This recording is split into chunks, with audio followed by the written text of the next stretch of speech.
Hello to the side and back. My name is Tokika Uzuru, also known as Toki. And before we get into today's actual video, I was just having an entire moment in which my hair wasn't wanting to cooperate with me when it came to styling. Because I cut my hair recently, and I will talk about that in a future video. But now we're dealing with this. This is probably going to be a consistent thing when it comes to my videos for now, until my hair grows longer. On to the actual video topic, which is myths or lies that they tell you about witches. Whether to deter you from researching the nature-based spiritual path, otherwise known as witchcraft, or just to try to keep people from wasting money on things that they clearly don't need. Some of these lies actually come from historical cover-ups, and others just come from weird and random just myths or gatekeepers. And the first thing on the list is the image that you have in your mind when anyone says the word witch. I'm not sure about now because of the fact that I know, but I know when I was younger I had the picture of green face, long arched nose with like random either black spots, birthmarks, or boils on specifically her face. But also there's the witch's hat, and I want to go ahead and get one just for the lols. As much as witches don't typically look like that, that specific image is also harmful because it could also be seen as anti-Semitic. However, because of the fact that I didn't do my research completely about that part, I'm not going to speak so much about it. Lie number 2, we use human body parts or human sacrifices when we do our spells, rituals, or potions. And the answer to that is, I don't think so. With the amount of stuff that I've researched, there is nothing that said anything about using a full human or like a human limb in a spell. However, and this does sound gross, but you could use your own hair that you get out when you brush your hair, or your own nail clippings when it comes to doing very specific like protection spells. Again, it sounds gross, but it also just keeps the spell connected to you. However, that doesn't mean that there's no possible way in which you can use another consenting participant when it comes to whatever magic you're conducting.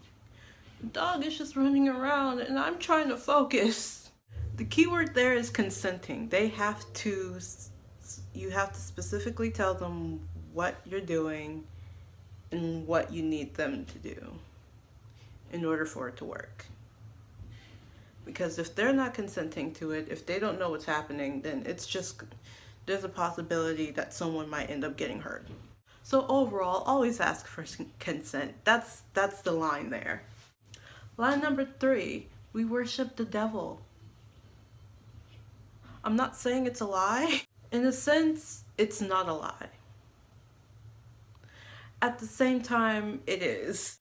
When it comes to witchcraft specifically, there is a positive and a negative. There is a helpful and a not so helpful. There is actually helpful and then harmful. But things aren't always so black and white. Sometimes they are actually the dozens of shades of gray that happen to be in the middle. But the thing that I want to point out is that there is no good nor bad way to practice unless you're not doing research. On one hand, I can say there are satanic witches, if that's what you're asking. But there are also atheists, um, atheistic witches that don't have any type of um, pantheon belief system. Number 4, we're all crazy old ladies living in the forest. As much as the cottagecore aesthetic person in me would want to go ahead and become the crazy old lady that lives in the forest, I also don't know how to properly live in the forest without like a decent amount of modern day technology. So I would not be able to handle that. But also, no, we're not all crazy cat ladies that live in the forest. Again, but that sounds very tempting. A witch can go ahead and look or be anyone. Honestly, gender has nothing to do with it. Gender identity has nothing to do with it. Sexual identity has nothing to do with it. Physical form has nothing to do with it. Number 5, we're all inherently evil, as told by Disney. This goes back to the first one that I pointed out with the whole image of this short and stout lady with green skin and a long hooked nose that has the black boil on at the tip of it. We're not all like that. In fact, I don't believe we think of evil. I think we think of helpful and harmful. We don't think of good versus evil. We think of helpful and harmful. This energy is not helpful to me, however, it is not harmful. Instead of trying to aggressively blast at it, I'll just passively release it from my space. Number 6, you need to be born in a family of witches in order to become a witch. No, not really. I've talked a lot about specifically closed practices and how it's better to not go ahead and start grabbing specific things from said closed practices.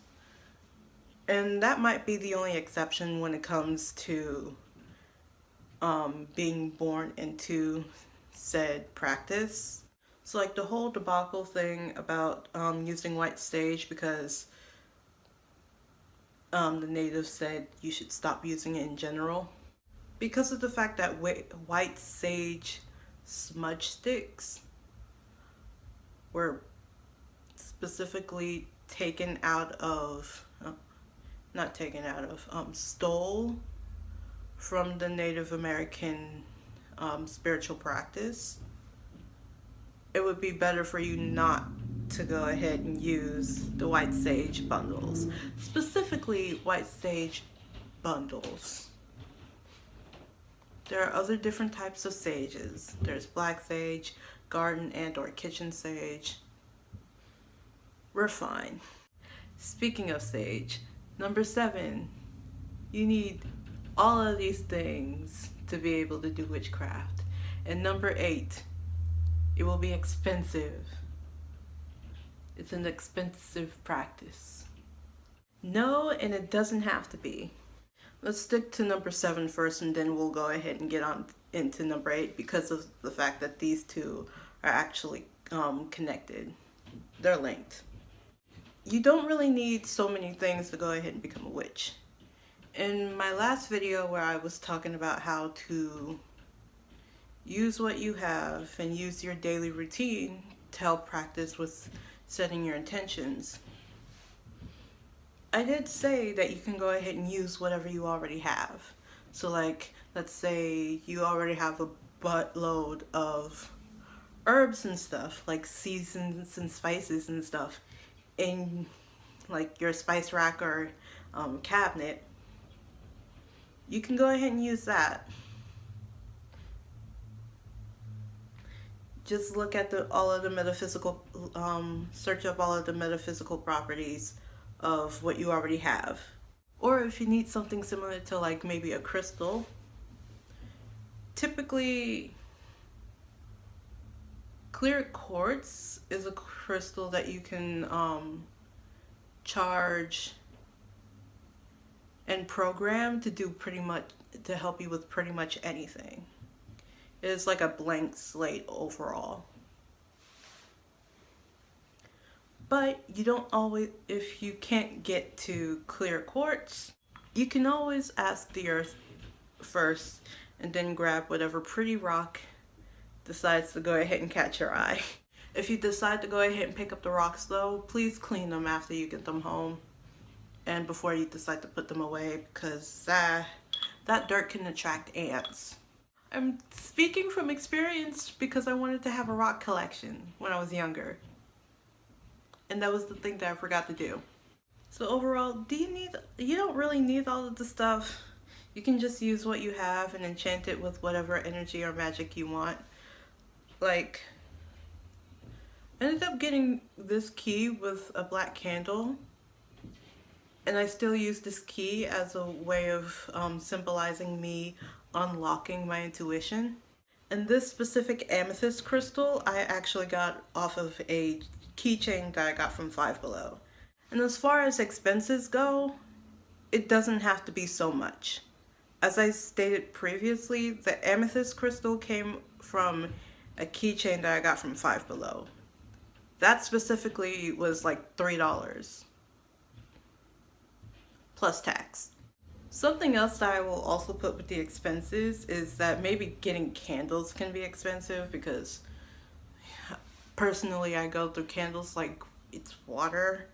But it's like I got a box, I think, of 250 tea lights for like maybe $24.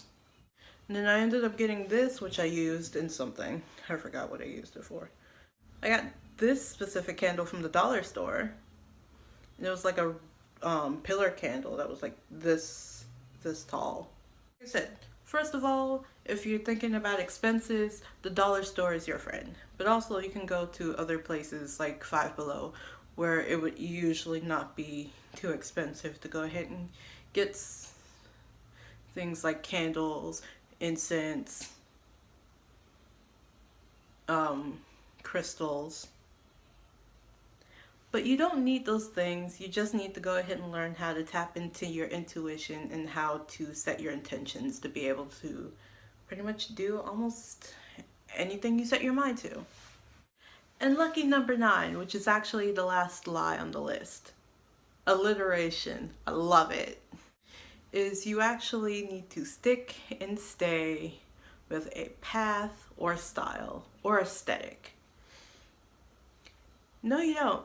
I'm laughing because of the fact that I originally thought, oh, I had to go ahead and choose exactly which path I wanted to go down. And because I was so wanting to go ahead and show that there's a more positive outlook on specifically witchcraft, and it's like, oh, I have to go down like the most positive one. And honestly, I enjoyed learning. I couldn't keep all of the metaphysical properties of all the herbs correctly. I have to write things down just to be able to memorize them, and even then I tend to forget a lot. So personally, I would classify myself as an eclectic witch that works mainly with fire. So more than likely, if I would have tried to force myself to stay on the path of being a green witch, I probably would have dropped this like a long time ago. But someone had to go ahead and tell me that even though I chose to start my research down the green path, that I did not have to stick to this one specific path. And even with the aesthetics, you don't have to have the witch aesthetics. I love the witch aesthetics. You also don't have to keep the witch aesthetic. And that is all I have for today's video on specifically myths and lies that they tell you about witchcraft and witches in general. Personally, I hope this video has given you another way of looking at specifically this type of spiritual path practice. And hopefully you would probably want to learn more. And if you want to learn more, you might want to go ahead and stick around by subscribing. And here I'm going into the stereotypical YouTuber outro where I ask you if you liked it, where I ask you to do the following. If you liked the video, you can go ahead and press the like button. If you want to see more videos on me specifically talking about either my personal path or just general information that I have because I have to do research on all paths, then you can go ahead and subscribe, as I said earlier, and hit the notification bell just to be notified of whenever I post. Any other type of questions, comments, concerns that you have on specifically this video or generally my spiritual path or like general like witchcraft questions, you can go ahead and put all of that in the comment section below. And on that note, because of the fact that I can understand that my energy right now is getting too chaotic because we know we're about to finish the video, I've been Tokika, aka Toki, and this is Toki saying Toki out.